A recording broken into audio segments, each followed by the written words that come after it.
Bueno, estamos acá con Daniel Estico, economista, colega de Infobae. Vamos a presentarle la placa donde vemos lo que decía Cavallo en el diario El País. A ver, en el gobierno le dirán que no, pero hay una gran coincidencia. Macri quiere volver a tener una moneda y una economía como tuvimos en los 90. Bien, y otra más, me dejaron sin la placa, pero yo se las cuento igual. Él dijo también, todos los que están en el gobierno trabajaron conmigo. Ahí está. Macri también, él como empresario y yo, dice Cavallo, como ministro. Bueno, Daniel Estico, esto no le gustó al gobierno. No, no sé por qué. Pero porque hablamos todos en generalidades, ¿viste? Etiquetas. Tal cual, pero en este caso me parece que se equivocó la reacción del gobierno, porque obviamente que el exministro Cavallo es una persona conflictiva, es una persona que también mediáticamente vende mucho y que a veces ponerse en contra te puede sumar. O qué sé yo. Pero en este caso uno dice, la convertibilidad, ustedes se acuerdan, sí. Pasaron 25 años, pero veníamos de, o el que no la estudió, veníamos de la hiperinflación y había una preocupación por bajar la inflación. Y este gobierno dice, venimos de un gobierno en el cual mentía, intervino el INDEC para negar la inflación. Entonces también se preocupó por la desinflación, primer punto de coincidencia. Hay que bajar la inflación. Veníamos con un déficit fiscal que, medido con el cuasi fiscal, el déficit que generaba el Banco Central con sus regulaciones monetarias, había llegado a ser de casi 16 puntos del PBI.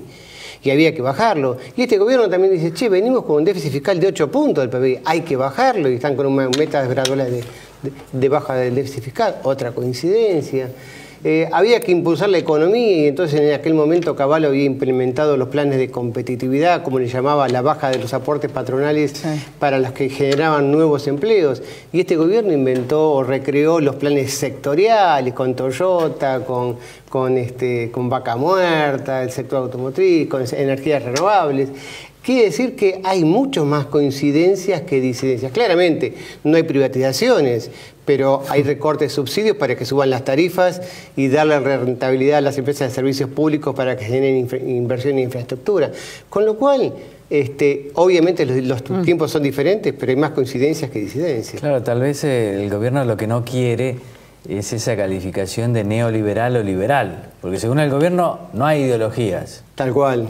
Entonces ellos lo que son es el sentido común, lo que hay que hacer, que generalmente es lo que uno dice cuando está en el gobierno, ¿no? Exactamente, y que a veces lo traicionan, porque vos fijate que uno de los estandartes de este gobierno era la política de desinflación, como la definió el presidente del Banco Central, Federico Sturzenegger, y hace 3, 4 meses que la inflación dejó de bajar, o sea, se estabilizó e incluso la tasa interanual ya no es 22, 21,6, sino que ya está en 24. Quería preguntarte, porque hoy salió el número 1.9 de inflación del INDEC. Es altísima. Es muy alto. A pesar de las tasas de interés. ¿Qué es lo que pasa? Es muy alto porque obviamente, ya te digo, había un proceso de objetivo de llegar a una inflación interanual del 17%. Ese implica un poco más del 1%, 1,2%. 1,9% es una brecha enorme. Una brecha que se da en un momento en que se postergaron los aumentos de tarifas, en el cual no aumentaron los transportes. Es cierto que las inundaciones, los problemas climáticos afectaron, como dice permanentemente nuestra también colega Alejandra Gallo, sí. El tomate perita, y el tomate perita subió a 14,8%, y es un rubro que de mucho peso en la canasta familiar. Entonces los productos estacionales subieron en promedio 4%, es mucho, en un mes 4%. Los productos regulados, porque este gobierno habla de liberar precios, pero tenés que pedir permiso para aumentar los precios de la medicina prepaga, tenés que pedir permiso para aumentar el precio de los cigarrillos, tenés que pedir permiso para aumentar la tarifa de los colegios escolares, y esos rubros también aumentaron mucho. Educación subió casi el 3%, sí. Y entonces hay muchos rubros que subieron más del 2,4%. Y entonces uno dice, ¿dónde está la desinflación? ¿Y cuál es la diferencia? Que hace unos 4 o 5 meses atrás, cuando uno miraba los datos monetarios, porque todo el mundo sabe que la inflación es, y siempre y en todo lugar, como nos enseñaba Milton Friedman, es un fenómeno monetario. Y Sturzenegger trajo ese concepto y dijo, hay que controlar la cantidad de dinero. Crecía el 20, 25%. ¿Y ahora? En septiembre más del 35%. Estamos en elecciones. Estamos en elecciones. Claro. Entonces, ese es un precio caro. Claro. Tienen la fortuna el gobierno que tiene un opositor que es tan negado por gran parte de la sociedad que pese a este salto inflacionario no le va a afectar el resultado electoral. Y también yo creo que la gente que lo votó también le da un espaldarazo, porque al final hace menos de 2 años que están, ¿no? Tampoco Exacto. que van a decir, no, no los voto. Tal cual. Tal cual. Y sobre todo porque claramente ya cuando uno mira el famoso semáforo de la economía, como dice el propio gobierno, sobre 17 indicadores hay 15 que están en verde, hay 1 que está en amarillo y hay 1 solo que está en rojo. Básicamente que está en rojo el sector textil, confecciones, que es una industria que siempre ha sido prebendaria, protegida y realmente bastante poco competitiva. Ahora, básicamente, la pregunta sería, lo escuchamos el otro día a López Murphy en el Rotary. Impresionante. Que estuvo extraordinario. Ahora, ¿se puede mantener este déficit permanentemente, este alto déficit que tiene la Argentina?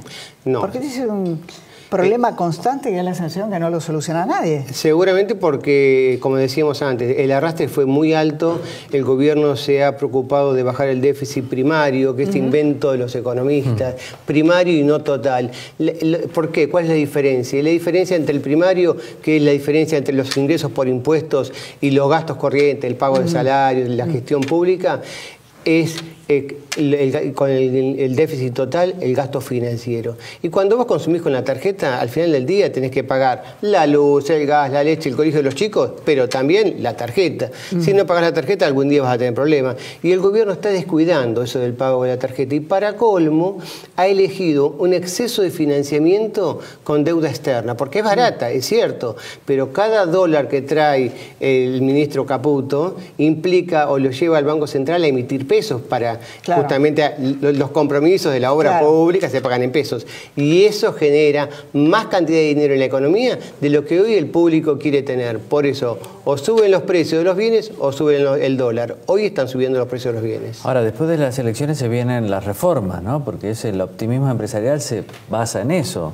Exacto. Ahora, esas reformas, ¿vos crees que el gobierno las va a encarar? Porque un costo va a pagar, ¿no? Porque no van a ser fáciles de digerir para todos. Exactamente. Como decía Diego Santilli hace un ratito, el gobierno va a enfrentar, a pesar de que va a tener una muy buena elección de acuerdo con el consenso de todas las encuestas y con lo que dio la gran encuesta nacional que fue las PASO, va a seguir teniendo minorías. Por lo tanto, impulsar las reformas laboral, tributaria y previsional va a requerir consensos y eso va a tener costo político.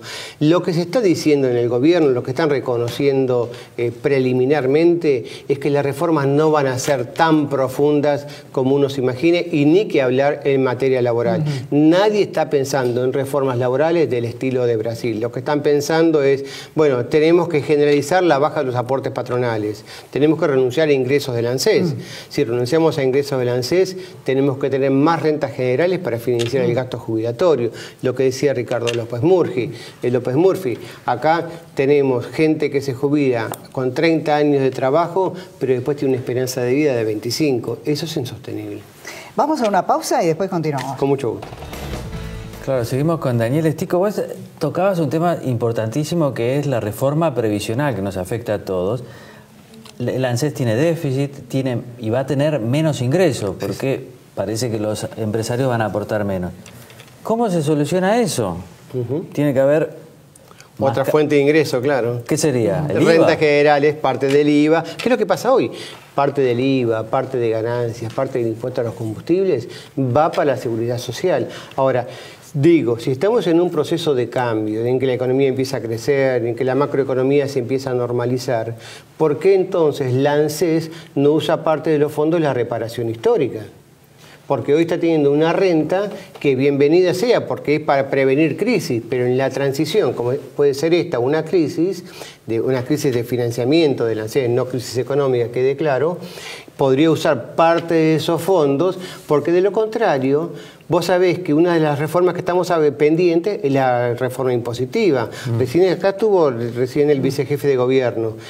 Una gran demanda es de que todos los gobernadores, las 24 provincias, necesitan que le den más coparticipación. Vos le planteaste, ¿van a bajar ingresos brutos? Y las provincias te dicen, sí, yo te bajo ingresos brutos, ¿vos me vas a aumentar la coparticipación? Entonces, si parte de los ingresos que debieran ser coparticipables con las provincias, se lo tenés que mantener derivados al ANSES para pagar la carga jubilatoria, porque necesitas al ANSES al mismo tiempo que resigne recursos para que las empresas le baje el costo laboral y puedan mejorar los costos de contratación, estás en un problema de manta corta, ¿no? Ahora, ¿por qué cuesta tanto bajar el gasto? Es decir, porque yo recuerdo que Abad dice, bueno, yo no les puedo bajar los impuestos si ustedes no me bajan el gasto. Exacto. Ahora, cuando se trata de decir, bueno, ¿dónde recortamos? Ahí la dirigencia política no sabe qué está hacer. Ausente. Y vos fíjate, Clara, que hay un gasto que el gobierno, como los anteriores, lo ha tomado como rígido y creciente. O sea, rígido a la baja y permanentemente creciente, que es el gasto social, el gasto en subsidios. Ahora, se supone que gran parte de los subsidios es por una transición. Mientras el trabajador no tiene ingresos, está bienvenido sea el Estado, con los aportes de rentas generales, atender ese subsidio para que todas las familias en Argentina puedan comer. Ahora, si la economía se empieza a recuperar y ese individuo empieza a obtener un ingreso genuino a través del trabajo y no a través de un subsidio del Estado, los gastos en subsidios sociales también debieran bajar. Sin embargo, uno mira el presupuesto 2018 y te aumenta la asignación por hijo, la asignación por desempleo, la asignación por los planes de ayuda familiar. Quiere decir que el gobierno no está previendo que la recuperación de la actividad económica le va a redundar en una baja de los subsidios sociales. Por ahí lo fundamental sea sincerarnos y que la política asuma el primer gesto y decir, miren, vamos a tener menos asesores, vamos a tener menos plata.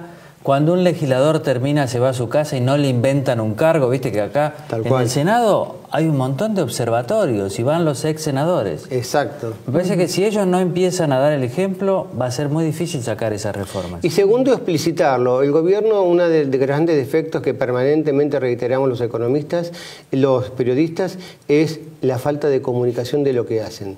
Gran parte de la ausencia de gasto público es producto de que los ahorros que ha logrado el gobierno, según dice el ministro Dietrich, en materia de contrato de obra pública, eliminación de sobreprecios, corrupción de pago de obras que no se ejecutaban, etcétera, parte de esos ahorros fueron a alimentar el gasto social. Pero ¿por qué no lo comunican? Lo tenemos que deducir los periodistas. Tenemos la posibilidad de ver el tape de María Eugenia Vidal. Lo despedimos a Daniel Estico y hacemos un comentario final. ¿Cómo no? Daniel, muchísimas gracias por haber estado con nosotros. Bueno, y que él dijo, se parecen bastante Cavallo y esta etapa.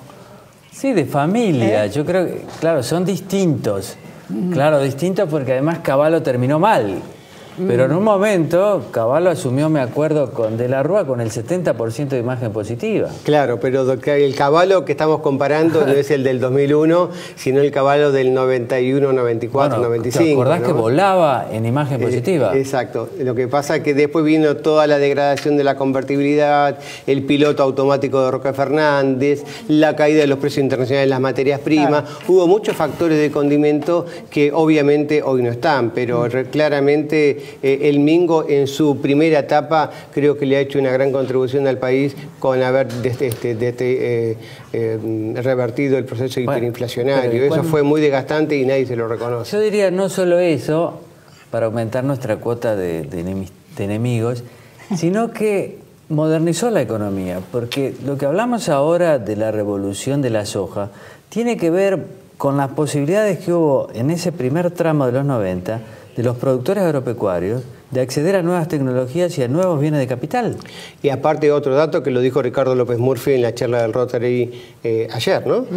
Fue que gracias a que en los 90 se hicieron esas reformas estructurales en materia energética, en materia de renovación del acervo productivo, etcétera, ya nos olvidamos, pero vos te acordás cuando a comienzos de los 90 nos divertíamos diciendo el auto más vendido era el R12, el Volkswagen con 20 años. Bueno, esa renovación industrial es lo que permitió disimular los grandes defectos que cometió el gobierno anterior, ¿no? Daniel, muchísimas gracias por haber estado con nosotros.